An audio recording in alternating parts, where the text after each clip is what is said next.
2026 সালের উপবৃত্তির টাকা ইতিমধ্যে বিতরণ করা শুরু করেছে শিক্ষা মন্ত্রণালয় এবং বিভিন্ন জেলা পর্যায়ে টাকাগুলো শিক্ষার্থীদের হাতে পৌঁছে যাচ্ছে।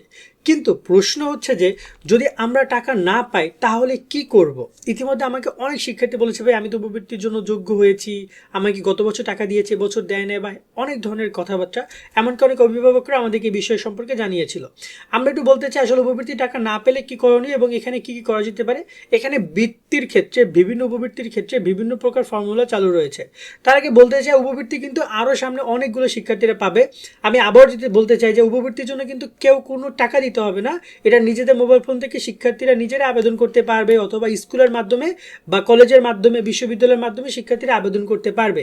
এখানে এসএসসি 24, 25, 26 যারা যে ব্যাচ আসো না কেন সবাই আবেদন করতে পারবে, যদি তোমাকে স্কুল বা কলেজ বা শিক্ষকরা আবেদনের সুযোগ দেয়।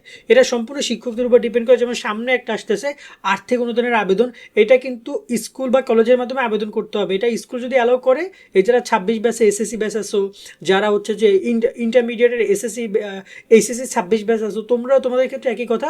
কলেজ যদি অ্যালাউ করে অফকোর্স তোমরা অ্যাপ্লাই করতে পারবে এবং সবাই অ্যাপ্লাই করার সুযোগ আছে, আমি যতটুকু জানি অ্যাপ্লাই করা যেতে পারে। এবং এছাড়া আরও বেশ কিছু উপবৃত্তির আবেদন শুরু হবে চলতি বছরে, যেমন সমন্বিত উপবৃত্তি সহ আরও বেশ কয়েকটি। সেগুলো যখন যে শুরু হবে আমরা কিন্তু জানিয়ে দেওয়ার চেষ্টা করব শিক্ষার্থীদের মাঝে, এই জন্য আমাদের সাথে যুক্ত থাকতে হবে। এবার প্রসঙ্গে আসি যে টাকা যদি না আসে তাহলে কি করণীয়। মূলত বেশ কয়েকটা বছরের টাকা কিন্তু এখানে এভাবে আসে যে গত জুলাই থেকে এই যে ডিসেম্বর পর্যন্ত, গত 25শে ডিসেম্বর পর্যন্ত, এটাকে বলা হয় বকেয়া টাকা।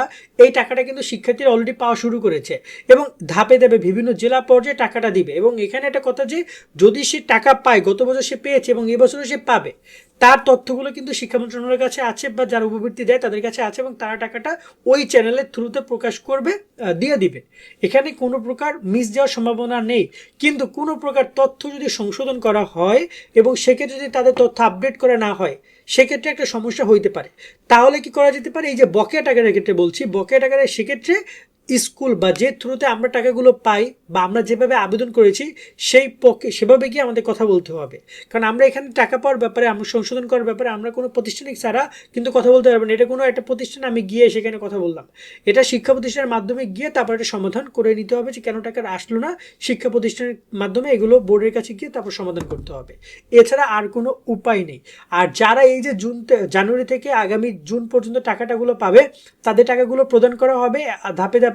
তবে আগে বকেয়া টাকাগুলো দেওয়া হচ্ছে যতটুকু আমরা শুনতে পাচ্ছি, এবং শিক্ষার্থীরা সেই টাকাগুলো অলরেডি হাতে হাতে পাচ্ছে। এবং সামনে আরও বেশ কয়েকটা উপবৃত্তির টাকা দিবে, যখন যে টাকাটা দিবে আমরা জানিয়ে দেওয়ার চেষ্টা করব।